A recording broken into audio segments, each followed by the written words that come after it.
This is an email from Elon Musk to the employees at Twitter, and the message speaks volumes of what the future Twitter is going to look like. Let's check it out. Going forward, to build a breakthrough Twitter 2.0 and to succeed in an increasingly competitive world, we will need to be extremely hardcore. This will mean working long hours at high intensity. Only exceptional performance will constitute a passing grade. Twitter will also be much more engineering driven. Design and product management will still be very important and report to me. But those writing great code will constitute the majority of our team and have the greatest sway. At its heart, Twitter is a software and server company, so I think this makes sense. If you are sure that you want to be part of the new Twitter, please click yes on the link below. Anyone who has not done so by 5 p.m. Eastern Time tomorrow will receive 3 months of severance pay. Whatever decision you make, thank you for your efforts to make Twitter successful. Is this the end of Twitter? Alright, so that is a loaded message. It's a very short one, but it's loaded with insight in the future of what Twitter is going to look like. Alright, so let's unpack this.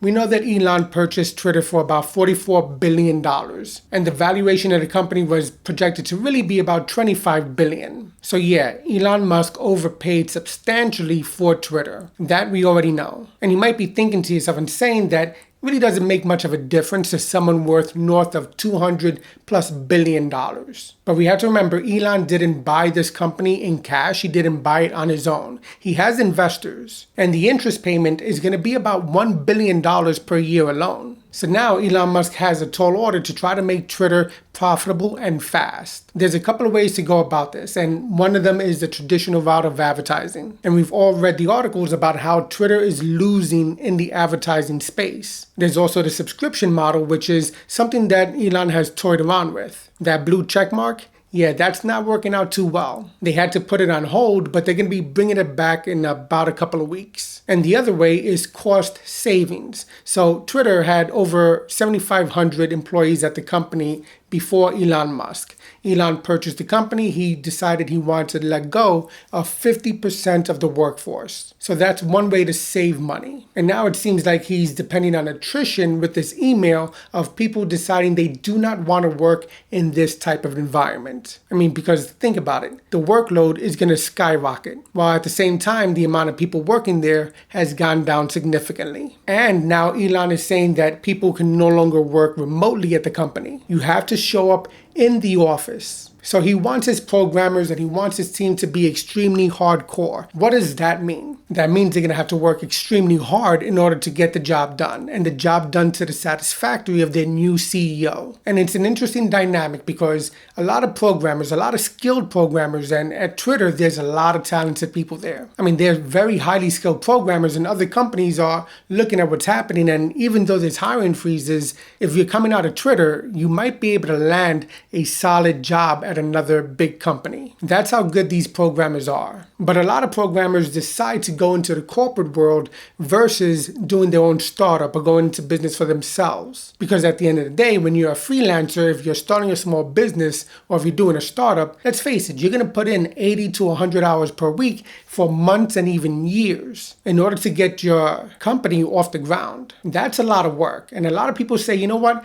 I just love to code. I love to program. I don't want to run a business. And plus, a lot of these companies have a 9-to-5 workday, Monday through Friday with paid vacation, and a lot of benefits inside and outside of the company. On top of that, a lot of them pay very, very well. Let's see what the average employee at Twitter makes. All right, so according to Google, the average software engineer at Twitter can make anywhere from $130,000 to $240,000 per year, all without having to run their own business, have to do their own marketing, and having to deal with the stress levels associated with doing your own thing. But now that Elon wants his programmers and his teams to work harder and to be in the office, that means long hours, and that also means more focus on getting things done in a shorter time frame. A lot of extreme programming and a very heavy focus on project management, because you want to make sure your team is efficient. You want to make sure that they're as productive as possible. But there's also a balance with the stress levels. If you're in an environment that's constantly changing and has a lot of different iterations of ideas, and you may not know if you have a job coming the next day or so, the level of stress there skyrockets. And the fact that the workforce at Twitter has been scaled down so much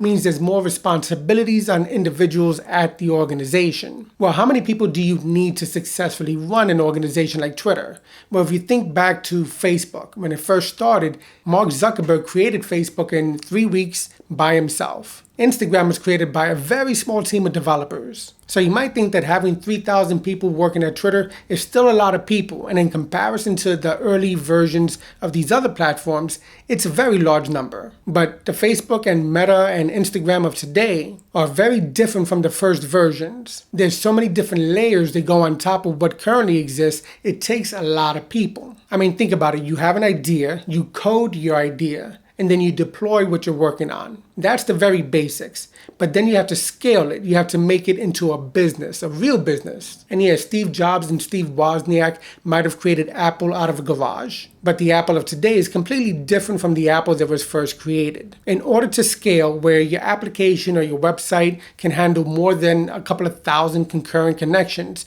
you're going to need a distributed workforce. You're going to need a distributed system. And with platforms like Twitter, Facebook, Instagram, TikTok, and all these others, they have users all over the world. Hundreds of millions to billions of users going on every single day, uploading a photo, uploading a video, adding their 2 cents of what's taking place in the world around us. And you have to make sure that it scales and it stays current in real time. That means that these companies have to have offices all over the world. You need personnel to run those offices. You need hardware at those offices in order to make sure you can have all the data and the information available at the same time. You need people to manage that hardware, system administrators. And let's face it, these platforms have to exist in multiple different types of devices, right? So you're no longer just visiting a website or going to an application on a desktop or a laptop. You're going on your tablet, you're going on your smartphone. And beyond that, you're using iOS or Android. So that means you need developers who specialize in these different types of operating systems. And the code used to create an app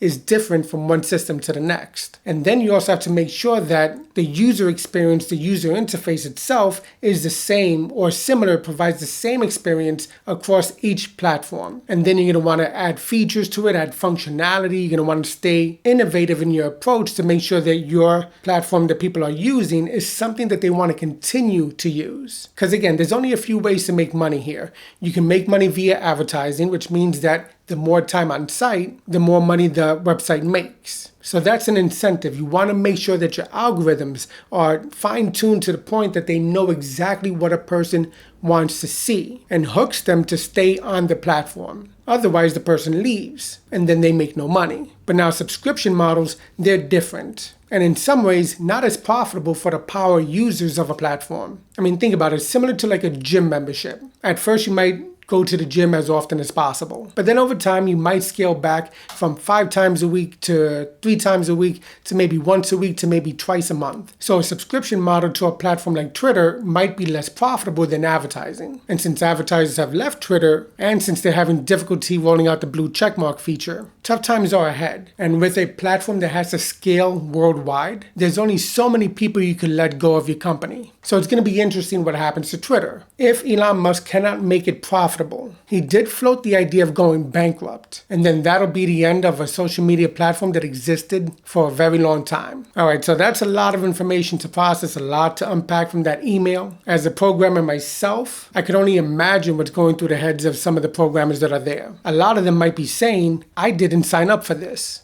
But to those who stay and those who survive working at Twitter 2.0, they might ultimately end up becoming the best versions of themselves in terms of programmers, project managers, team leaders, team members, and learning the ins and outs of how to run an effective and productive organization. All right, so what are your thoughts on this topic? Do you believe that Twitter 2.0 is going in the right direction? Do you think that they're going to go bankrupt? Is this the end of Twitter? Or will Twitter be reborn and be a more productive and efficient organization? Sound off down below. Hopefully you liked this video. If you did, give it a thumbs up. Don't forget to subscribe. Hit that notification icon. If you have any thoughts, ideas, or opinions, leave them down below. And as always, thanks for watching and happy coding.